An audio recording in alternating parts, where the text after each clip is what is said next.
Benefit d'accord mais il faut pas c'est quoi les colons imbe microphone go et remettons mina modo nuwa et non bio faut pas c'est mais sur une nabide dio et non quand toi bi et non to ko to zo atole kele to e ko ya ko futa no to ko futa no me ko to no yum to et non beto do ko do tele e ton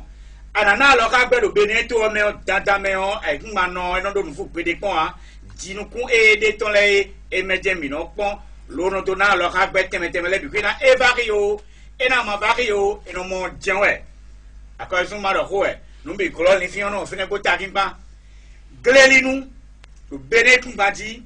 noe so do e kun ba me le mo na le fo ye ati sesen linu we a o dinu kun pa le linu we a ma go me gle lo linu o a che pipa do ti e ta nu yo e no doku to pe de pon si ko na bi de dion e no va ko to gleme da wa we me de akwa to gleme ya me mo awa ikun yaya ado zande dindo me jire o aikun je wisa mi de c'est français ado zande dindo me jire o galivaki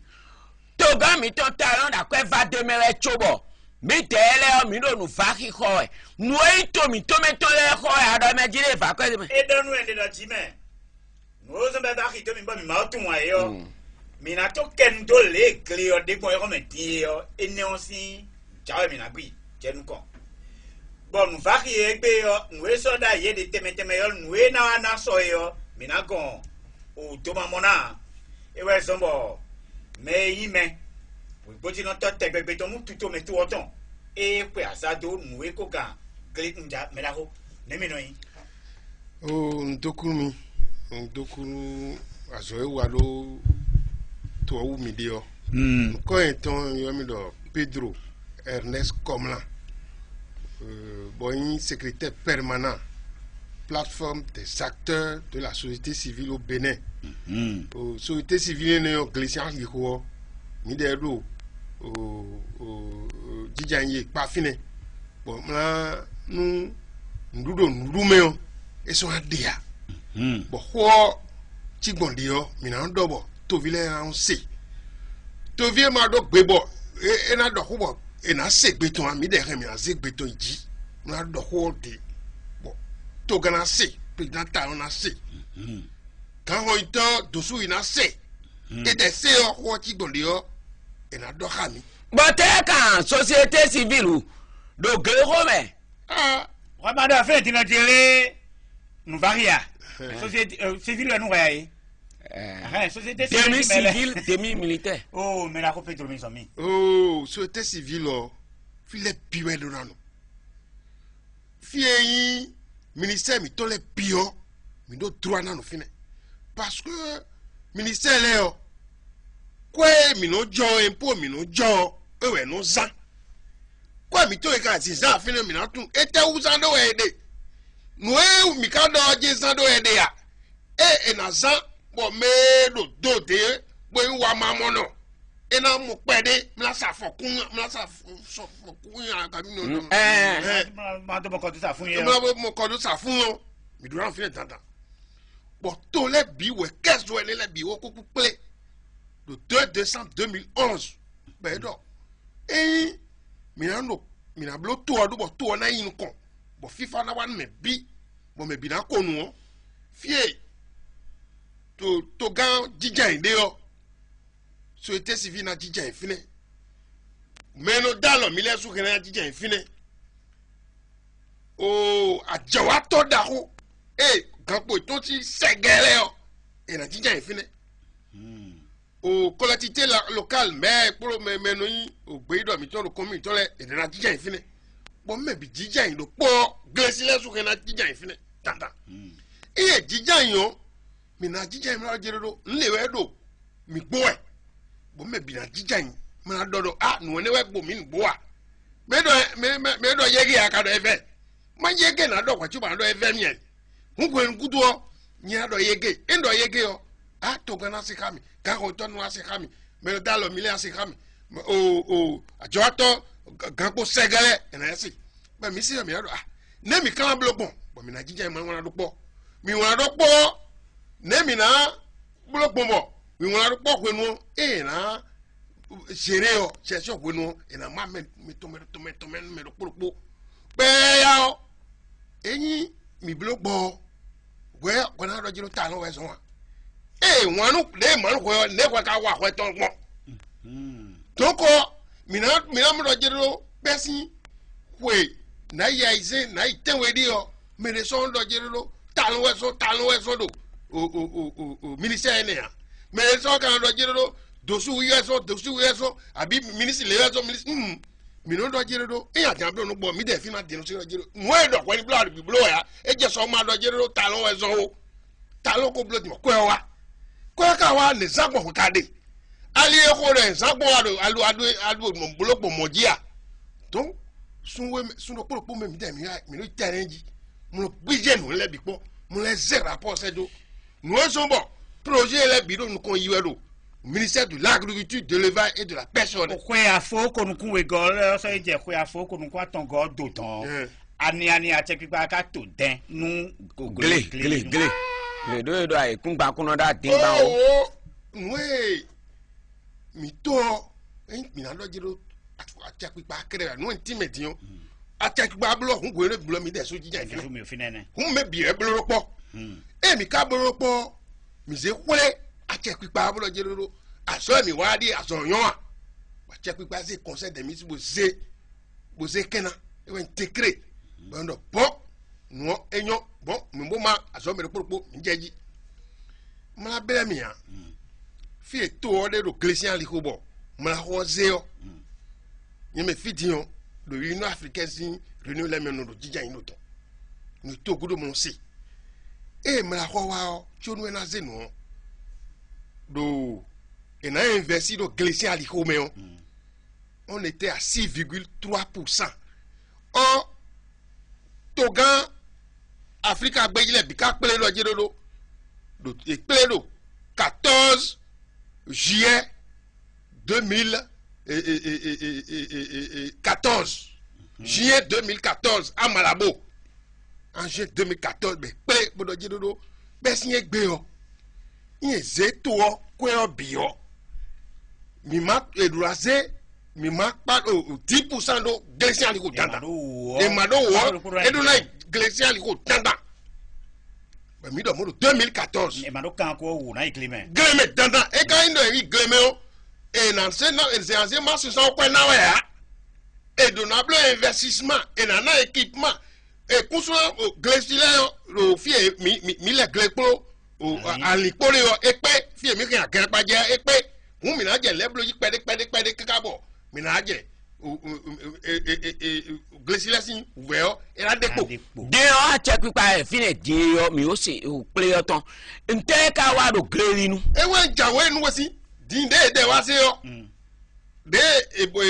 wa 2000 bleu évaluation 2017 et je à 9,6%. Mi ko 6%, moi 9%. Bon, mi do 11e lo Afrique.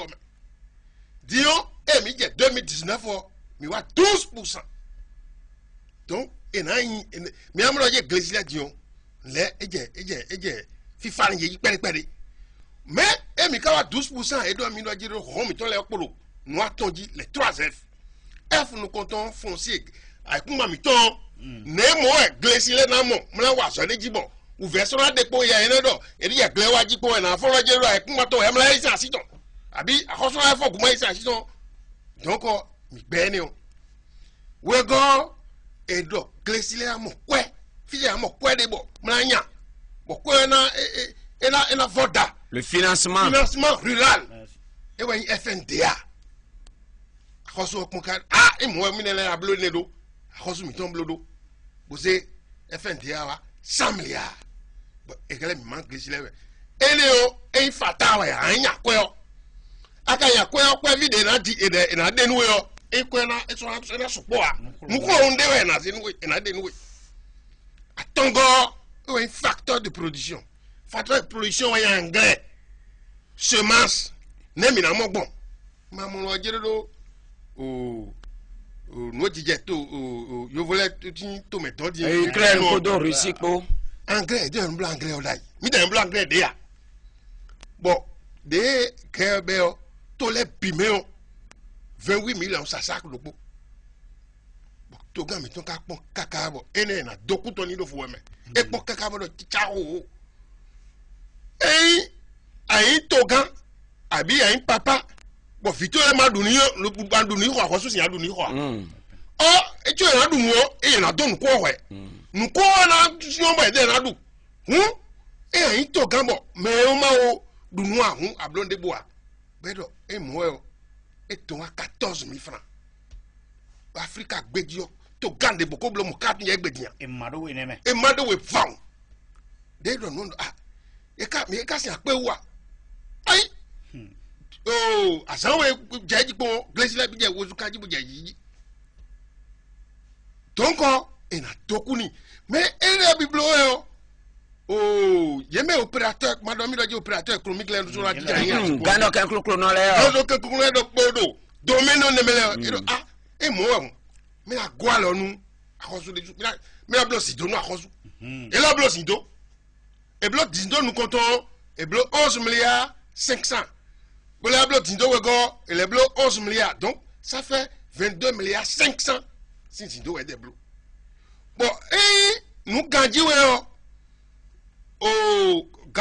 ganda ke kloklo de leso na le ko do e àwọn bank mi to ne le e do na sindo parce mais nous mais adu ma ko ma se ko banka nous donne wate e wa yo do responsabilité sociétale des entreprises e ndo jero ko e wa na do e hablo wo ya manu bonbon pepe ni jo pa mi to ma la jero mi de suro alogon to ya e na go alon to fiji we na go alon to de dada parce que to kana e kana we kazo no bi e kana ito mi to kana diame o ino angre ma diame do kunu na doya no e kana do na mo jiru kwa chobo e asi du ba yapo ko mi ase ko bank we chobo o ajanu ahandeji hu me ro akansa ko nu lepo no mama tion e do aje ai opérateur mi emeyin kase ka bodo domaine mo si akoso do e lo na sindo parce que e ma sindo agbona sindo de akoso blo e po mi ton lewe mi tun o jere do e mi de do aso awe mi na jere do te ba mi te ka do o Christian liho ajiyo mi ma do o tokunde mi ton le edo mi do pétrole mi do kerosene mi do ne gome mi do pale gome de pale de ka gome o eni si ataso gban we ya bon mi ne mi peje nu kon kaka do pass mi peje mi o mi no Christian liho ajiyo mi do hohon de hu mi na ti ya igleji mi ko igleji yo impôt mi ton de mi no sule après plo messe mi ton le po culture mi ton culturelle mi ton messe mi ton le po fodu mi ton le po nous non donc quoi un tourisme nous attend mi do lene pour nego mi ado jiri port mi ton bon port o port ka o porole voilà yo ke port ba je me la roa e o ke gba donc nous ene le o si ali ko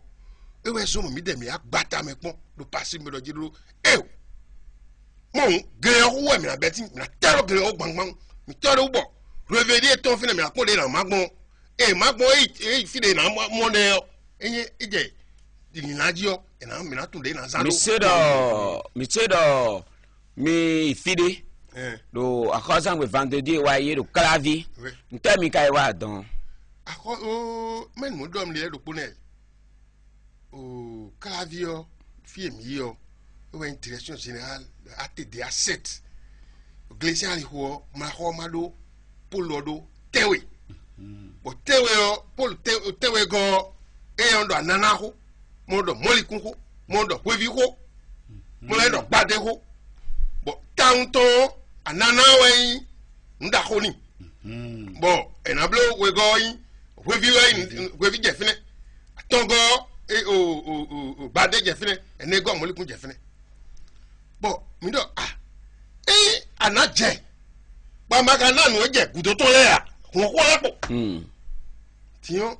e wa na tracteur e hun ga enu kun ko grade na kun ko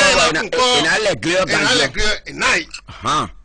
bo o kwevi no le o entra de na zero kwevi o me bo e na na ndu kwevi na ele nai de ton bo le ona no ba ke mi no e na kwevi o do ele na bo ananasi kote yeme asi mi to en blo transformation abi no vi mi to en blo transformation ju danana en ele tente me na équipement ju doton ju danana ton e so wa alors nous sommes Martin Lecon donc et man les do son mosé c'est sous mosé sago nous ne léo mam do jero chaîne de complémentarité ne jéré ko fini nous na ko do jé a do fon te bo gbe avec mon fofo nyeme su fi di me mla blame yon do clé bi no la clé ana na te do yan ojo no la clé npo me da ko ko na la clé alors ton tili mais alors ton tili me rien les boule gele ah jamais dion onu ne le blo mi de do gle pa ko dion dude ji de te edonu to vi beneton le budonu to mi ton buka donu akwezi kan to oton très bien e tien oui dawa oui dude ji osupo mi le gle yo le ton mi na mo no ma ho do kwe ji mi ho bo o vemla de me na mo mi jawe nwa gbe mo diyan o de mi aro o to gudo si akan jere ne le o ji mi ton le o ji ne le mi nu e so da so me de boa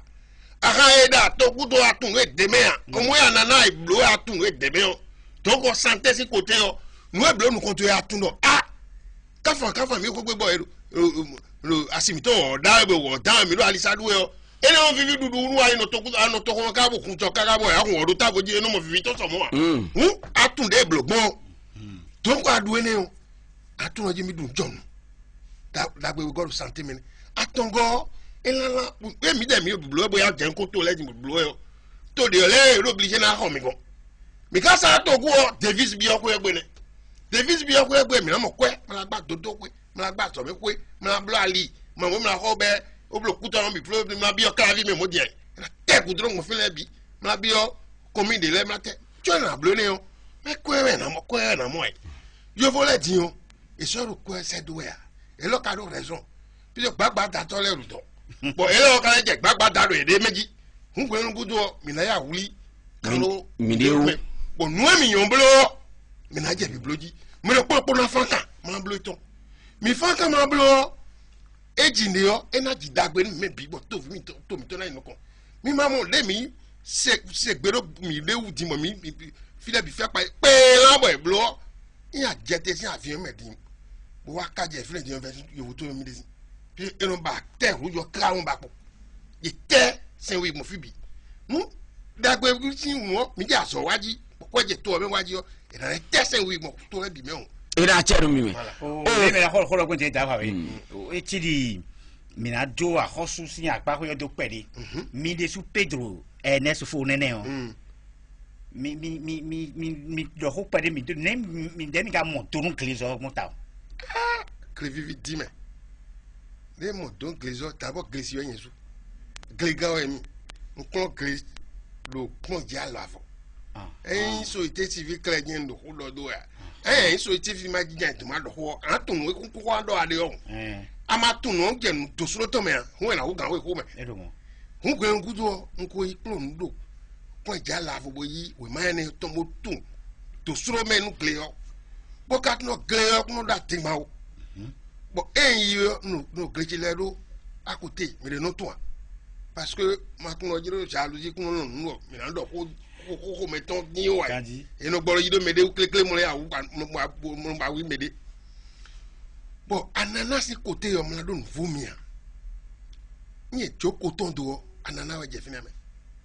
dokun ananas me supporting e ndo akodo ananas le town bo ale kantino pole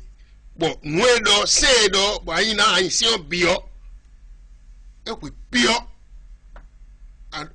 anya sanu aro nu sa kaka nu son atomo e bi do pont d'exploitation to ji yo ama ko de bo amo 500,000 kantin do pole ama mo ko de bo ale me le ka to ma ta fu bro je ko ma no ko sin ya comme de no vi mi to malele lo awa medio e kra apon ipe ka to mo ta kutukutu kun mo don de ame na aduna sa bon aduna ni sin la bi ka bo e ken asa do togudo nwe ni sa togudo nwe si kwa no wene mais wene nda yo no klesimito le no mo aso wan ko de wa parce que tu yan le gle ne no louer tracteur ben na le mi no le gbon mi hun ko to ndo klesima do ko to ma se louer tracteur ne me devo ne kamade ya ne kakade fize to pa mi to le nyo e bi garde taflo semi nyaw e we so donc nous ne le biwe quand on toque pour quand mi ton d'accord pour talon pour e mi ya si pour klesi côté lele mi na mblo bon di e na de ouvert pour e we c'est cuisine ndo grekwe bon tracteur no ho 12 millions et là c'est 6 millions wa na sanwe mais e na 6 millions de pour fata e vlodo wene donc tracteur et c'est ali ton fine à 6 millions te donne trop loin à 30 neuf avec équipement tout les pi ben c'est tout ba ay gledoji ali do glebe donc maintenant mais quand moi 6 millions mais bi ma c'est 6 millions et ouais c'est FNDA la pas ton fine FNDA ay ton bon au clédéa do ay kun we ma ton de boy no ndo ana san ko gleo bo gleo na ndo me de fona fomla jiru mi na kuma ba ya na kan ne ton bi o wi mala kono honte wa suka odo assez au match le bi chef ne bulo be monter dossier be bloc étude de faisabilité be nyon et ça et na ko don we mi de sunu le contrôle FNDA mais de dossier final le akizire ko e akizire ko filo mi de nta kwa trop mais là timbo dossier boy ndo dossier to ekunze be me do mo mi tele ta vite si fier final be de moi ai do mo tro nyina da kwa trop ma de ko do ena cham benevi sunu benevi yo mi kenklen bonu mina wedo me la ko nundo po na kambia me la ko do gamezo mi na wa gameno yo ena do mi do poro mi tonu mi junamo FNDA afote mi kanadi nu ena gwalo nu mi do gresin kwe li vai togan talon be dimbore mi gwalo nu mi do kleli kuyo afo te benevi mi kanadi bona simo kwe ne bona ibaze do wa klizona ene na chen afo ve wu deboa endo ko de bu mi de yo c'est sekle maman quand on tosin do tondo comme mi ton le piment yo c'est sec un glissé wa yon ça faut tu c'est sec on fait c'est sec on fitele économo e comme il bimé de e biomeri mi ton ai meri bo cambio e do kade mi ton koko de no comme mi ton le yo e we yi don ko na bro yo c'est sec fi de kade no le koko fi de yede e di o we ya plaque ton pour fi de bi a je fi trop amoy o grega fi ne yo a do problème tout ni a khosu ndogbenu kan ko to pro mara ko talon bo e blo kwe so ko etondo gbendo kwe du de yo e do na to gbeton e je fine e do aso wo e de na wa idura do to ko do glesi o de yo mi na ikade mi to le c'est sefle mi na emoyi c'est en c'est sekle mi na emoyi do ndo e kun pa le bon ka jona to nu lele abade moli kun abi nu lele boy na to kami atodo le o ina nya kwenu wi ansi kwa bona ze do wa klezona ea mitime e go c'est sekle ablo we ma on no ma eton mala si wa o de daeple we yin kan ko tosin agbasasi de do département le de nambli mala si wa atede ale atede la na kije mi ko kai dossier lo e we ni le me e we ni de me bo yin dossier o juro bilo na sewa yi FNDA lo na sedo banque e na sedo banque on a jiro yi maro we mato yo ya mi adala wi wadalo mame na ko compte ma bli ko compte men wi fieri de dio le bon me mais ino aru na hoyo e na kalewe kai no tracteur na hoyo e so ya bli ko compte what me no tracteur de na blo so le ka wendo tracteur mai klewe de e cambio o klewe sin kan do jidu fi de compte ton de yaji penze ko do compte me be won ko wa ton de ji na so ko no do tracteur hoyo hona ze o ma si fine mala yi wida quoi de allons quoi tu me n'as pas quoi non mais les sortes ça quoi mais les sortes ça quoi pour dire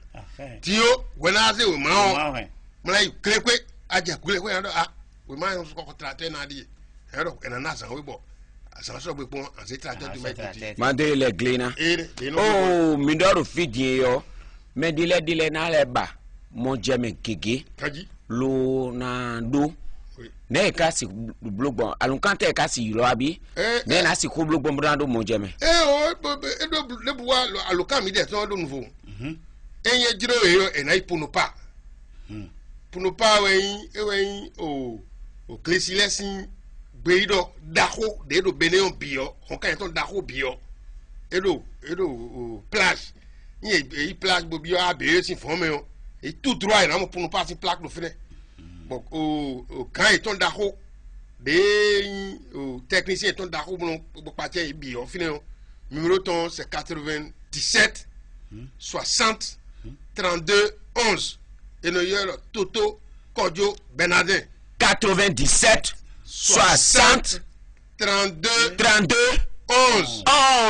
et nous yero Toto Kodjo Bernardin et on a wafi mla do hunu onyeto numéro 1 ton o ko mi de ton edo yin agosin barrière ti mo ko ngbe fijiro se station nous comptons JNP edo adiksi ko fine abi of 1 metro fon nous comptons minamo mi biométro mi amo ko were agato en la passive ere donc we agbe fine mi de non au siège mi ton national of yede on numéro est 97 60 46 64 97 60 46 64 Pedro Ernest Komlan Hokwe benevi yon mi de sun mamodo me jiri e me di maso wa glezo di bono akweton sin glemeni di ande swezo an togan talon do me ji le va mi be ro tenu glezo atole e do glezo ato mi ma version anado jardin mi me do jardin do we koy mi me do jardin da gbo me fide mi na rin jardin zo ato yan kwenu mi kanji mi ndebu no bo gbe me ja ikunpa me jere mi tele no yoro bono khoma bono de no simeon ina dalomi no o kanwe minoyi mi meno ya gluzae mi meno igboye mi meno yi nyibuwe mi meno yi kan wevi mi tonele debuwe kan tole mi na yo me da ko ya dalomi da lienenu unto gando ji le va mi bewa bona vado mi dele siko bo mi na mo kodo safun aro kan ka da wa ti no ja gwi mi ton so nu yin be ran yin escargot photocopie la pen oh benevi do poropo mi ton le mi kan fie kan gle kan li gle le po do ko pon do kha mi ton me bio bodo li mi ton bo veda ki ma mi na e gle we un ni taro ko fobo mi do taro po mi ko donu ni do we ma bono mi mo epo e ndo me je huzu bio mi anani me otomi bo mi na imo